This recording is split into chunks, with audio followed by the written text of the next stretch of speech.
Pertanyaan Pak Rich ya, apa manfaat tasawuf di dalam kehidupan sosial secara umum, secara luas ya Pak ya?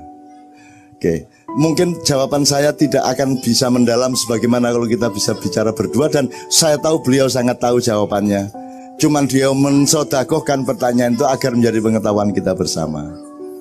Oke, gini aja, saya berangkatnya dari Anda ngerti ya, ada syariat, thariqat, hakikat, ma'rifat. Tapi saya ngomongnya yang gampang aja. Anda makan tuh karena ingin ngerakoti sesuatu atau karena ingin sehat? Nah, jadi syariatnya itu mangan, thariqatnya mencari sehat, membangun sehat, ma'rifatnya sehat. Gitu nggak? Anda mencapai kesehatan berarti bermakrifat. Jadi sekarang bisa enggak makan tanpa urusan kesehatan? Bisa enggak? Bisa enggak Anda sehat tanpa makan? Bisa enggak mencapai kesehatan tanpa makan minum? Jadi seluruhnya menjadi satu kesatuan, betul enggak? Nah, jadi bisa enggak Anda sholat tanpa kerinduan kepada Allah? Bisakah Anda sholat tanpa menikmati pengabdianmu kepada Allah? Bisa enggak? Saya tanya lagi, bisa enggak engkau sholat tanpa ingat Allah? Jadi antara ingat Allah dan sholat itu bisa dipisah enggak sebenarnya? Enggak bisa. Jadi tidak mungkin ada orang menjalankan syariat tanpa hakikat. Dan syariat hakikatnya ini adalah jalan atau thariqat untuk mendapatkan makrifat. Makrifat itu apa? Tercapai sesuatu. Makrifat itu adalah Anda belum tahu TV menjadi tahu TV. Anak kecil belum bisa hitung-hitungan jadi bisa hitung-hitungan. Anak kecil untuk tahu 4 kali 2 sama dengan 8 itu kan perlu dikasih tahu. Ketika dia belum tahu 4 kali 2 sama dengan 8, dia masih belum bermakrifat. Begitu tahu 4 kali 2 adalah 8, itu namanya makrifat kecil. Nah, jadi tasawuf itu tidak bisa dihindarkan. Semua orang membutuhkan tasawuf. Tasawuf itu apa? Tasawuf itu penyadaran dan penikmatan kerinduan dan pengabdian kepada Allah. Maka ada yang jalannya pakai zikir itu supaya Allah mancep bener. Ya. Nah, semua itu tidak bisa dielakkan oleh manusia. Semua manusia butuh tasawuf. Apa sebabnya nyun sewu ya? Apa sebabnya banyak teman-teman di Eropa itu mengalami kebingungan? Kalau di Korea aja, di Korea atau di Hong Kong, di Korea itu Bu, saya sama Mbak Fia sering ke Korea dan terus disuruh ke sana. Hong Kong juga gitu, ketemu TKI. Tapi saya juga punya teman-teman Korea sangat banyak. Jadi Korea itu saya kasihan sama orang di sana, ya kasihan.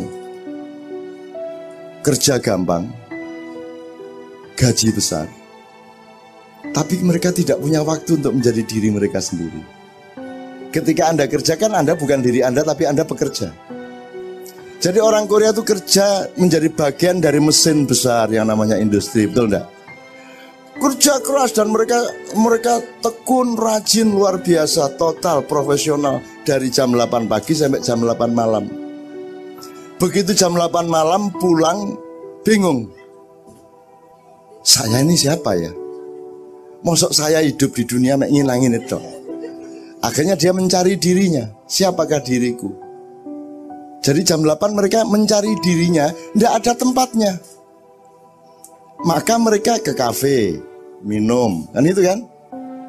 Kalau kayak Anda, begitu Anda sholat, Anda ketemu Allah sama dirimu.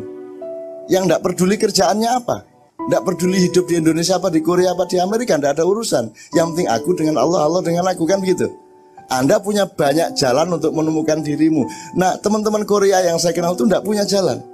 Begitu jam 8, begitu ya wes naik gak nang kafe atau di pinggir jalan bareng-bareng ngombe atau judi atau game segala macam, kan tidak punya jalan untuk ketemu dirinya.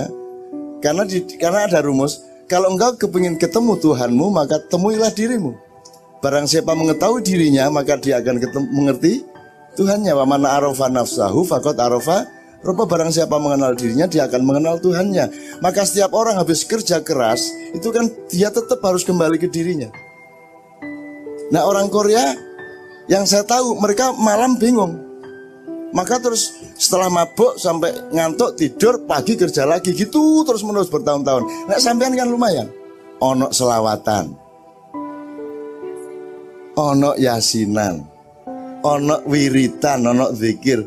La ilaha illallah, la ilaha illallah, ya Rahman, ya Rahim, ya Rahman, ya Rahim. Ada gitu-gitu loh. Nah, teman-teman tuh enggak punya pengajian, enggak punya selawatan, enggak punya yasinan, enggak punya hadroh, enggak punya angkringan yang enggak ada. Jadi Anda ini sangat beruntung sebagai manusia. Oke, ini sambil saya menjelaskan ya Pak Ridha, saya menjelaskan buat teman-teman supaya ilmu yang Anda tanyakan bermanfaat untuk mereka. Kalau Pak Ridnya udah beres. Jadi gini misalnya, sampean punya ID card, masing-masing, kartu identitas, betul enggak? Oke, apa kolomnya, kolom apa kartu identitas itu? Terus tanggal lahir. Saya tanya satu hal. Yang menentukan kamu lahir itu siapa? Pada tanggal sekian, jam sekian, bulan sekian, tahun sekian, siapa? Oke, Allah ya. Kamu bisa memilih sendiri enggak? Enggak bisa Anda ya. Jadi itu bukan identitas, itu namanya personalitas. Segala sesuatu yang ditentukan Tuhan itu personalitas. Bahwa sampean jadi sampean, tidak jadi yang sampean. Jadi itu diri uluhiyahmu, diri ketuhananmu. Tapi kalau kamu bekerja di kantor, boleh milih enggak kantor apa warung? Nah, berarti bukan Tuhan yang menentukan, itu pilihanmu. Maka itu namanya identitas. Identitas adalah pilihanmu. Kamu PKB, kamu Demokrat, kamu PDIP, itu identitas karena itu pilihanmu. Tapi kalau kamu adalah kamu, itu pilihan Allah. Itu namanya personalitas, bukan identitas. Sekarang di dunia ini orang tidak ngerti bedanya personalitas sama identitas. Bahwa engkau berambut keriting itu personalitasmu karena kamu tidak bisa. Kau nak bapak ibu, sira aku tak gaya anak keriting, kau nak ceritanya. Kau nak ceritanya. Bener ya? Nah, ketika Anda bekerja, itu Anda sedang mengerjakan identitas Anda. Tapi begitu Anda pulang ke rumah, temuilah personalitasmu. Temuilah dirimu yang sejati, dirimu yang dari Allah, dirimu yang dari Allah melalui orang tuamu dan leluhurmu. Itu yang dilupakan di Indonesia. Orang Indonesia tidak menghargai leluhurnya. Orang Indonesia tidak menghargai asal-usulnya.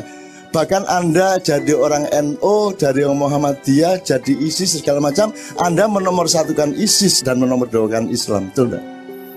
Anda menomorsatukan NO dan menomorduakan Islam. Lebih penting mana, jadi Muslim apa jadi Nahdliyin? Muslim. Nah kalau Muslim itu dari Allah, Islam itu dari Tuhan, maka dia termasuk personalitas. Dia lebih penting, kan gitu. Jadi teman-teman sekalian, sekarang ayo kita kembali ke ketela. Jangan ribut soal gedok lawan krepek lawan kolak. Karena mereka semua menomorsatukan kolak, gedok dan kolak. Kalau orang Jawa ayam berkokok apa? Kukuruyuk. Kalau Sunda kongkorongkong. Madura kukurunuk. Sekarang saya tanya, yang bener yang kongkorongkong ataukah kukuruyuk ataukah kukurunuk? Yang bener yang mana?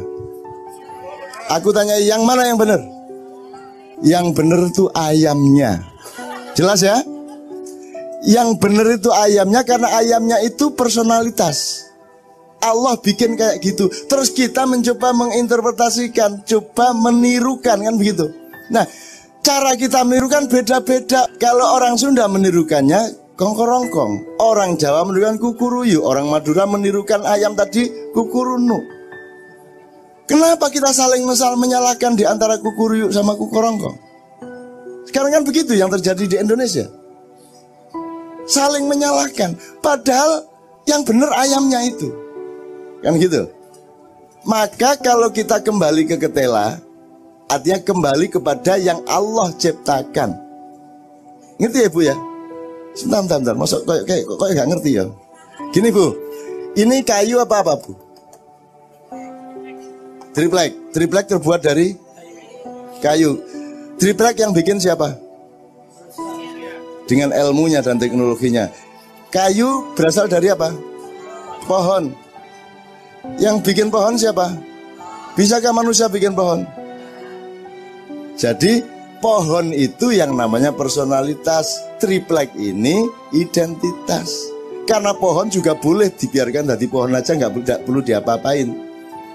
Tapi kan manusia diberi akal sehingga dia bekerja sama Allah, mentakdirkan pasca kayu, dia takdirkan aja jadi triplek, jadi meja, jadi kayu, jadi gagang pisau, dan seterusnya.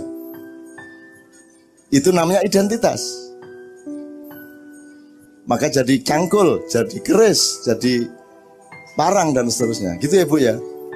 Nah, Anda tidak bisa berhenti pada kayu tanpa menyadari pohon. Betul enggak? Anda tidak bisa berhenti pada pohon tanpa menyadari akar dan tanahnya. Betul enggak? Anda tidak bisa berhenti pada akar dan tanah tanpa menyadari yang menciptakan tanah, bumi, galaksi, planet, dan seluruh alam semesta. Betul enggak? Nah, itu yang namanya tasawuf. Menelusuri kesadaran sampai ke pangkal kehidupan. Apa pangkal kehidupan itu? Apa? Yang paling pangkal itu apa? Kalau tidak ada Allah, ada Anda enggak? Kalau tidak ada Allah, ada bumi enggak? Kalau enggak ada Allah, ada alam semesta enggak? Kalau enggak ada Allah, ada manusia enggak? Kalau enggak ada Allah, ada setan enggak? Jadi siapa yang bikin setan? Siapa yang bikin iblis? Siapa yang bikin Dajjal? Jadi kamu jangan marah sama iblis. Dia bikinan Allah, dia tugasnya berbeda, ngelatih kamu supaya imanmu kuat. Kalau nggak digoda oleh iblis, kamu tidak akan latihan. Semua pemain-pemain UFC, boxing, WBA, WBO itu punya sparring yang hebat. Dan Anda diberi sparring yang luar biasa, yaitu iblis yang punya anak namanya Dajjal dan punya turunan namanya setan. Itu sparring partnermu untuk membangun imanmu. Jadi jangan benci sama mereka. Tantangan, ayo wani gelut. Gitu, tidak pakai kebencian. Anda ini sukanya benci itu loh. Di mana-mana itu kebencian. Se-Indonesia itu benci semua Pak Aliang. Di Facebook itu isinya benci, betul tak? Jadi di masjid ini mudah-mudahan yang terjadi adalah kasih. Kasih sayang. Rahman Rahim. Ya.